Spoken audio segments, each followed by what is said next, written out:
everybody. Good afternoon, everybody. Good afternoon. Thank you. It is clearly now the will of the Parliamentary Conservative Party that there should be a new leader of that party and therefore a new Prime Minister.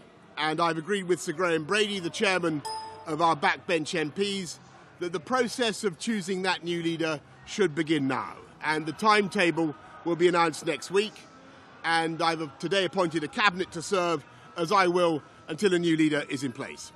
So I want to say to the millions of people who voted for us in 2019, many of them voting Conservative for the first time, thank you for that incredible mandate, the biggest Conservative majority since 1987, the biggest share of the vote since 1979. And the reason I have fought so hard in the last few days to continue to deliver that mandate in person was not just because I wanted to do so, but because I felt it was my job, my duty, my obligation to you to continue to do what we promised in 2019. And of course, I'm immensely proud of the achievements of this government, from getting Brexit done to settling our relations with the continent for over half a century, reclaiming the power for this country to make its own laws in Parliament, getting us all through the pandemic, delivering the fastest vaccine rollout in Europe, the fastest exit from lockdown, and in the last few months, leading the West in standing up to Putin's aggression in Ukraine. And let me say now to the people of Ukraine that I know that we in the UK will continue to back your fight for freedom for as long as it takes. And at the same time, in this country, we've been pushing forward a vast programme of investment in infrastructure and skills and technology, the biggest in a century, because if I have one insight into human beings, it is that genius and talent and enthusiasm and imagination are evenly distributed throughout the population, but opportunity is not. And that's why we must keep levelling up, keep unleashing the potential of every part of the United Kingdom. And if we can do that in this country, we will be the most prosperous in Europe.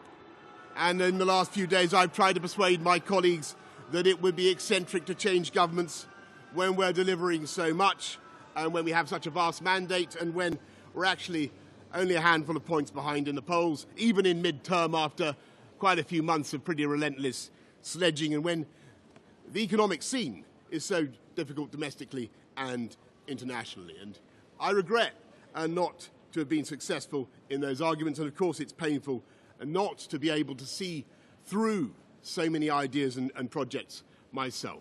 But as we've seen at Westminster, the herd instinct is powerful, and when the herd moves, it moves. And my friends, in politics, no one is remotely indispensable. And our brilliant and Darwinian system will produce another leader equally committed to taking this country forward through tough times, not just helping families to get through it, but changing and improving the way we do things, cutting burdens on businesses and families, and yes, cutting taxes, because that is the way to generate the growth and the income we need to pay for great public services. And to that new leader, I say, whoever he or she may be, I say I will give you as much support as I can. And to you, the British public, I know that there will be many people who are relieved, and perhaps quite a few who will also be disappointed. And I want you to know how sad I am to be giving up the best job in the world. But them's the breaks. I want to thank Carrie and our children and all members of my family who have had to put up with so much for so long. I want to thank the peerless British Civil Service for all the help and support that you have given our police, our emergency services, and of course our fantastic NHS, who at critical moment helped to extend my own period in office, as well as our armed services and our agencies that are so admired around the world, and our indefatigable Conservative Party members and supporters, whose selfless campaigning makes our democracy possible. I want to thank the wonderful staff here at Chequers, here at Number 10, and of course at Chequers, and our fantastic prop force detectives, the one group, by the way, who never leak. Above all, I want to thank you, the British public, for the immense privilege that you have given me. And I want you to know that from now on, until the new Prime Minister is in place, your interests will be served and the government of the country will be carried on. Being Prime Minister is an education in itself.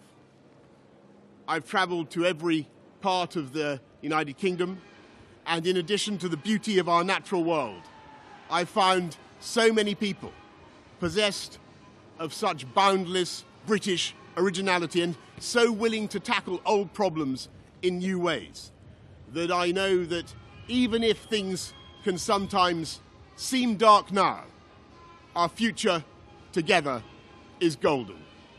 Thank you all very much. Thank you.